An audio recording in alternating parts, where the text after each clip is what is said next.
When you are busy, you might want to notify out other people that you are busy. And to do that, you can turn around the automatic replies so that whenever someone messages you, an automatic message is sent to them. So in order to enable that, you need to click on the three dot button right here, and then you need to click on settings. And once you do that, over here under general settings, you can scroll down, and over here you can see out of office option. So you can go around and click on schedule right here, and then over here you can see turn on automatic replies is an option right here. So once you go around over here, you can see that there's out of office message that you can actually set. So I'm just going to go around and say I am in a break right here. So you can go around and set that out, and you can also send replies to those who are outside the organization. They may be only in the contact, or you can send it to all external senders right here, and also send replies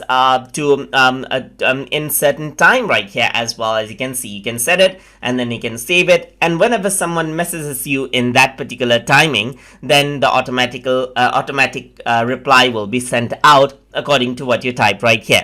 If I were to turn this off, then irrespective of the timing, the reply will be sent to the other person. And that is how out of the office settings actually work. You can customize out the message according to how you want inside of Microsoft Teams. So I hope you guys learned something as always. And as always, please like, comment, share, and subscribe.